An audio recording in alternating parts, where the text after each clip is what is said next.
പെട്ടെന്നുള്ള ഒരു കാലാവസ്ഥ മാറ്റം മൂലമാണ് ഇപ്പൊ ഇങ്ങനെ ഒരു നമുക്ക് പെട്ടെന്ന് അപകടങ്ങൾ ഫീൽ ചെയ്യുന്നത്. കാരണം ഒരു ഉണക്കിൽ നിന്ന് നമ്മളൊരു മഴ സമയത്ത് വെതർ ചേഞ്ചിലേക്ക് പോവുകയാണല്ലോ. അപ്പൊ അതിന്റെ ഒരു പ്രശ്നമാണ് ഇപ്പൊ നമ്മൾ ഫേസ് ചെയ്യുന്നത്. ഇപ്പൊ നമുക്ക് മനസ്സിലാക്കാനുള്ള ഒരു കാര്യം എന്ന് പറഞ്ഞാൽ ഇപ്പോൾ നമുക്ക് കിട്ടുന്നത് വളരെ നേരിയ ഒരു മഴയാണ്. നമ്മളിപ്പോ ശക്തമായ മഴ എന്നൊക്കെ പറയുന്നുണ്ടെങ്കിലും ഹെവി റെയിൻഫോൾ ഒന്നും ഇതുവരെ പലയിടങ്ങളിലും ഒന്നും റിപ്പോർട്ട് ചെയ്തിട്ടില്ല. ഒരു ലൈറ്റ് ടു മോഡറേറ്റ് മഴ മാത്രമാണ് നമ്മുടെ സാധാരണയുള്ള ഒരു ഡെഫിനിഷൻസിൽ ഒരു നേരിയ മഴ മാത്രമാണ് നമുക്ക് കിട്ടുന്നത്. അങ്ങനെ വളരെ വലിയ തോതിലുള്ള ജലമൊന്നും ഭൂമിയിലേക്ക് വന്നിട്ടില്ല. അപ്പോൾ അത്തരത്തിലുള്ള സ്റ്റഫ് ഒന്നും അന്തരീക്ഷത്തിലേക്ക് എത്തിയിട്ടില്ല. പക്ഷെ ഇന്ന് നല്ലൊരു ചേഞ്ചാണ് കാലാവസ്ഥയിൽ ഉണ്ടാകാൻ പോകുന്നത്. അപ്പൊ അതിനെക്കുറിച്ച് ഞാൻ പറയാം. ഇത് കേൾക്കുന്ന സുഹൃത്തുക്കള് വളരെ കൃത്യമായിട്ട് നോട്ട് ചെയ്ത് കഴിഞ്ഞാൽ കുറച്ചൊക്കെ നമുക്ക് ഒരു മുൻകരുതൽ എടുക്കാൻ പറ്റും. ഇപ്പൊ നമുക്കറിയാം തെക്കൻ ജില്ലകളിൽ നേരിയ മഴ പെയ്യുന്നുണ്ട്. അപ്പോ അടുത്ത ഇതെന്ന് പറയുന്നത് ഒരു കൊല്ലം, അഞ്ചൽ, കൊട്ടാരക്കര, കുണ്ട്ര ഈ ഭാഗങ്ങളിൽ 11 മണി കഴിഞ്ഞിട്ടാണ് മഴ അല്പം കൂടി കൂടുതൽ ലഭിക്കാൻ പോകുന്നത്. അതുപോലെ എറണാകുളം ജില്ലയുടെ കിഴക്കൻ ഭാഗങ്ങൾ, മൂവാറ്റുപുഴ, കോതമംഗലം, പെരുമ്പാവൂര്, നേര്യമംഗലം അത് 12:30 മഴ ലഭിക്കാൻ പോകുന്നത്. മൂവാറ്റുപുഴ, തൊടുപുഴ, പാല, കോട്ടയം, വാഗമൺ തുടങ്ങിയ സ്ഥലങ്ങൾ, പിന്നെ പത്തനംതിട്ട, കാഞ്ഞിരപ്പള്ളി, കോഴിക്കോട്, താമരശ്ശേരി, കുറ്റ്യാടി, മലപ്പുറം ജില്ലയുടെ കിഴക്കൻ ഭാഗങ്ങൾ, പിന്നെ അതിന്റെ തീരദേശവും മലപ്പുറം ജില്ലയുടെ തീരദേശവും കൂടി ചേർത്ത് 1 മണിയോടുകൂടി അല്ലെങ്കിൽ 1 മണിക്ക് ശേഷമാണ് മഴ ലഭിക്കാൻ പോകുന്നത്. ഉച്ച കഴിഞ്ഞിട്ട് നമ്മുടെ സംസ്ഥാനം മുഴുവൻ നേരിയ മഴ അല്പനേരത്തേക്ക് ലഭിക്കും. അതുപോലെ തന്നെ കണ്ണൂർ, താമരശ്ശേരി, നിലമ്പൂർ ബെൽറ്റ്, കൊട്ടാരക്കര, പുനലൂർ, പത്തനാപുരം അവിടെ ഒരു 3 മണിക്ക് ശേഷം മഴ ലഭിക്കും.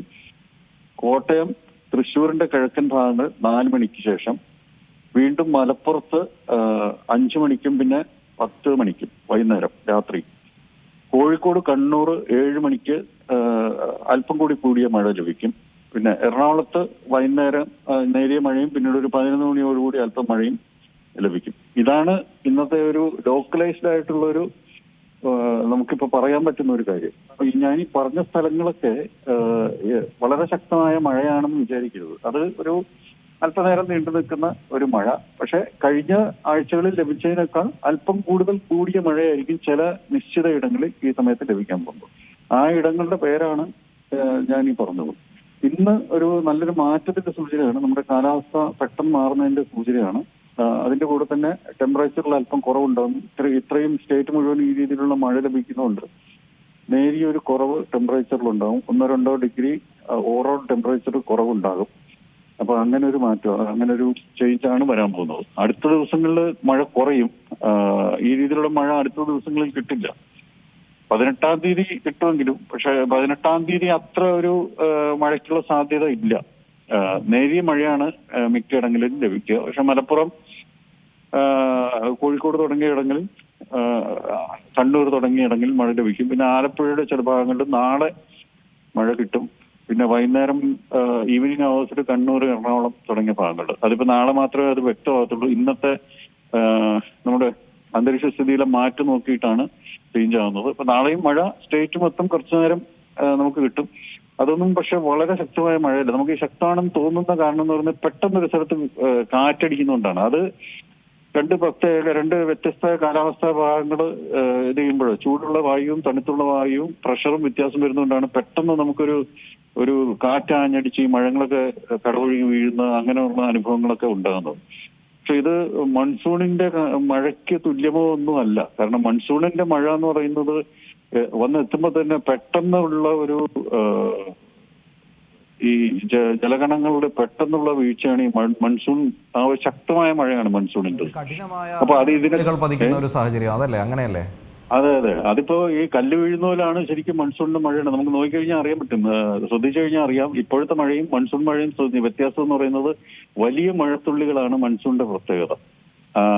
അത് തീരദേശത്തായാലും മലമ്പ്രദേശത്തായാലും. പക്ഷെ മലമ്പ്രദേശങ്ങളിൽ മഴത്തുള്ളികളുടെ കനം കൂടും. പ്രത്യേകിച്ച് ഈ വാഗമൺ, തെക്കൻ ജില്ലകളുടെ ഈ മലയോര പ്രദേശങ്ങളിലെ മഴയ്ക്ക് വലിപ്പം കൂടുതലാണ്. പ്രത്യേകിച്ച് കോട്ടയം, ഇടുക്കി, കോട്ടയത്തിന് മലപ്രദേശങ്ങൾ, പിന്നെ ഇടുക്കിയിലെ പ്രദേശങ്ങൾക്കൊക്കെ അവിടെയൊക്കെ മഴത്തുള്ളികളുടെ വലിപ്പം കൂടുതലാണ്. അപ്പോൾ അത് നമ്മൾ ശ്രദ്ധിച്ചു കഴിഞ്ഞാൽ അറിയാൻ പറ്റും ഏതാണ് മൺസൂൺ എന്ന് നമുക്ക് ഏത് സമയത്താണ് മൺസൂൺ വന്നത് എന്ന് നമുക്ക് തിരിച്ചറിയാനായിട്ട് സാധിക്കും. ആദ്യത്തെ സ്പെല്ല് എന്നൊക്കെ പറയുന്നത് വളരെ ഷോർട്ട് സ്പെല്ലായിരിക്കും മൺസൂണിൻ്റെത്. അതിപ്പോ 26 എന്ന് പറയുന്നത് കൃത്യമായിട്ട് ചിലപ്പോൾ അങ്ങോട്ടും ഇങ്ങോട്ടും മാറാനും സാധ്യതയുണ്ട്. കാരണം വളരെ പെട്ടെന്നാണ് കാലാവസ്ഥ മാറ്റം വരുന്നത്. ഇപ്പോൾ എൽനിനോയുടെ കാര്യം നമ്മൾ പറഞ്ഞു, എൽനിനോ പോസിറ്റീവ് ആയിക്കൊണ്ടിരിക്കുകയാണ്. ഇപ്പോൾ 70% പോസിബിലിറ്റി ഉണ്ടെന്ന് പറഞ്ഞത് ഇപ്പോൾ 82% ആണ് പോസിബിലിറ്റി പറയുന്നത് എൽനിനോ ഉണ്ടാകാനായിട്ട്. പക്ഷെ അത് ഗ്രാജുവലായിട്ട് ഡെവലപ്പ് ചെയ്തിട്ടുള്ളൂ. ജൂൺ അവസാനം കഴിഞ്ഞതിന് ശേഷം പതുക്കെ ഡെവലപ്പ് ആവുന്നത് അത്. അപ്പോൾ അത് നമ്മുടെ കാലാവസ്ഥയെ ബാധിക്കും എന്നുള്ളതാണ് പൊതുവെയുള്ള ഒരു കണക്ക് കൂട്ടൽ. അത് പണ്ടത്തെ കാലത്ത് അങ്ങനെയാണ്, എൽനിനോ ഉണ്ടാക്കി കഴിഞ്ഞാൽ നമ്മുടെ കാലാവസ്ഥ. പക്ഷേ നമ്മുടെ ഇന്ത്യ മഹാസമുദ്രത്തിന്റെ ആഫ്രിക്കൻ ഭാഗത്തുള്ള ആ ഒരു പ്രദേശത്ത് ഇന്ത്യൻ ഓഷ്യൻ ഡൈപോൾ എന്ന് പറയുന്ന താപനില ഏറുന്ന ഒരു ഫിനോമിനൻ, ഏറുകയും കുറയുകയും ചെയ്യുന്ന ഒരു ഫിനോമിനൻ ഉണ്ട്. അതിനാണ് ഇന്ത്യൻ ഓഷ്യൻ ഡൈപോൾ. ഡൈപോൾ എന്ന് പറഞ്ഞാൽ രണ്ട് വ്യത്യസ്ത രീതിയിലുള്ള ടെമ്പറേച്ചേഴ്സ്, അതായത് തണുപ്പ്, ചൂട് കുറഞ്ഞതും ചൂട് കൂടിയതുമായിട്ടുള്ള സമുദ്ര ഉപരിതല താപനില. അപ്പോൾ അതിപ്പോ ന്യൂട്രൽ കണ്ടീഷനിലാണ് ഉള്ളത്. ചെറിയൊരു പോസിറ്റീവ് വേരിയേഷൻ മാത്രമാണ് ഇന്ത്യൻ ഓഷ്യൻ ഡൈപോളിലുള്ളത്. ആ ഇന്ത്യൻ ഓഷ്യൻ ഡൈപോൾ ഇൻഡെക്സ് അല്പം പോസിറ്റീവ് നേച്ചറിലേക്ക് വരികയാണെങ്കിൽ അത് പ്രതീക്ഷിക്കുന്നുണ്ട്. നേരിയ ഒരു പോസിറ്റീവ് നേച്ചർ ഇന്ത്യൻ ഓഷ്യൻ ഡൈപോളിൽ പ്രതീക്ഷിക്കുന്നുണ്ട്. അങ്ങനെയാണെന്നുണ്ടെങ്കിൽ കേരളത്തിലെ മഴയിൽ വലിയ കുറവുണ്ടാകത്തില്ല.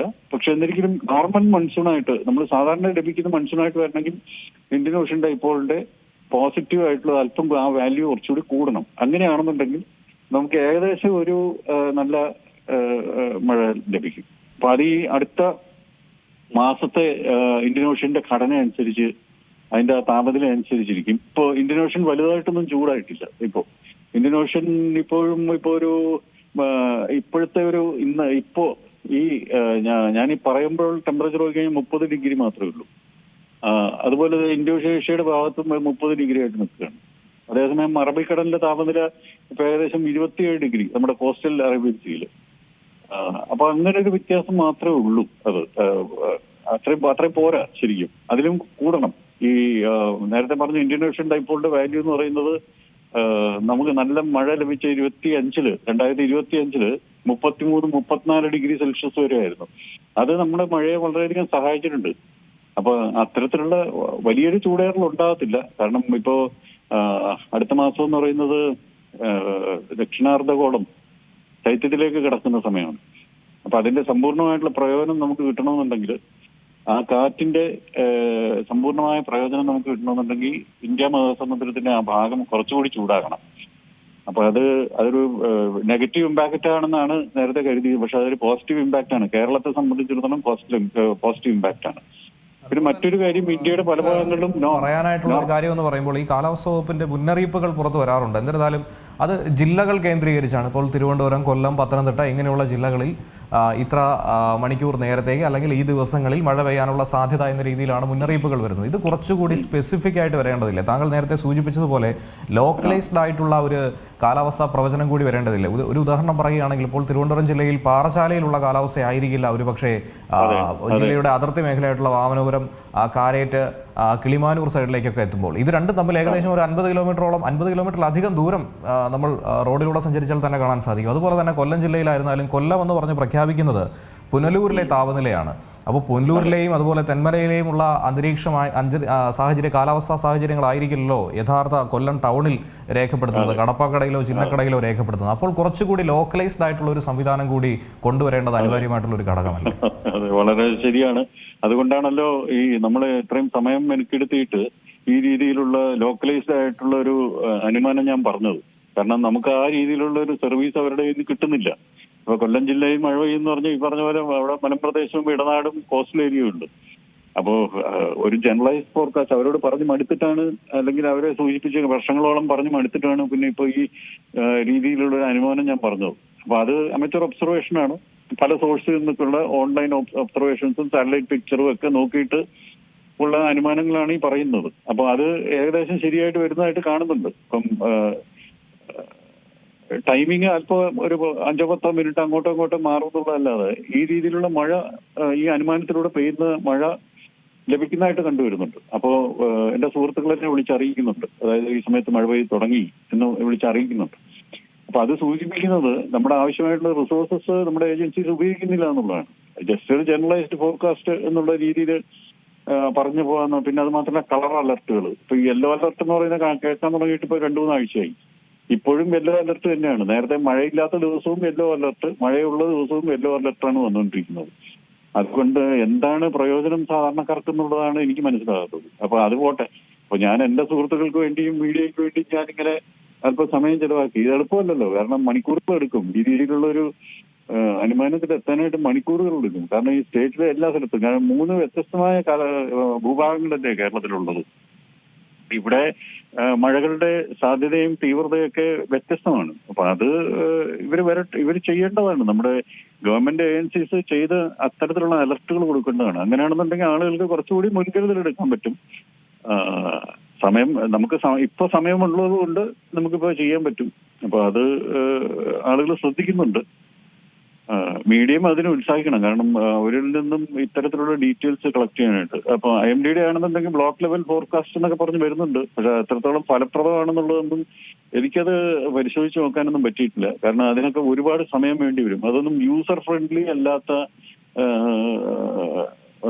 റിസോഴ്സസ് ആണ് അതൊക്കെ. അതൊന്നും യൂസർ ഫ്രണ്ട്ലിയേ അല്ല. അപ്പോ അതവിടെ ഇരിക്കട്ടെ. കാരണം നമുക്ക് എപ്പോഴും അവരെ വിമർശിച്ചുകൊണ്ട് നമ്മളെന്തിനും നമ്മുടെ നല്ല മൂഡ് കളയുന്നു. അതുകൊണ്ട് നമുക്ക് പറ്റുന്നിടത്തോളം കോൺട്രിബ്യൂട്ട് ചെയ്യാം. കേരളത്തില് മറ്റൊരു കാര്യം അതിനിടയ്ക്ക് ഞാൻ പറഞ്ഞോട്ടെ, ഇന്ത്യയിൽ ചില ഭാഗങ്ങളിൽ നോർമൽ മൺസൂൺ കിട്ടും കേട്ടോ. എല്ലായിടത്തും അല്ല. പൊതുവേ ഒരു ഡെഫിഷ്യന്റ് മൺസൂൺ ആണ് എന്നുള്ളതാണ്. ബിലോ നോർമൽ മൺസൂൺ ആണ്.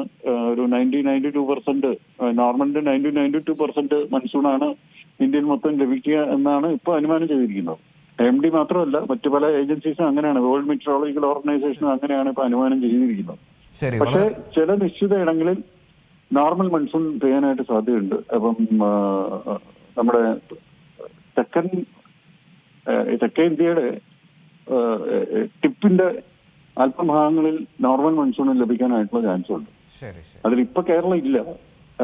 ഈ കാലാവസ്ഥ മാറി ചെയ്യുന്നതിനനുസരിച്ച് അത് വ്യത്യാസം വരാനും സാധ്യതയുണ്ട്. കാരണം പെട്ടെന്നാണല്ലോ കാലാവസ്ഥ അന്തരീക്ഷ സ്ഥിതി മറിയുന്നത്. ഏറ്റവും പുതിയ വാർത്തകളും വിശേഷങ്ങളും വിരൽത്തുമ്പിലറിയാൻ സീ മലയാളം ന്യൂസ് എല്ലാ ഡിജിറ്റൽ പ്ലാറ്റ്ഫോമുകളിലും ലഭ്യം.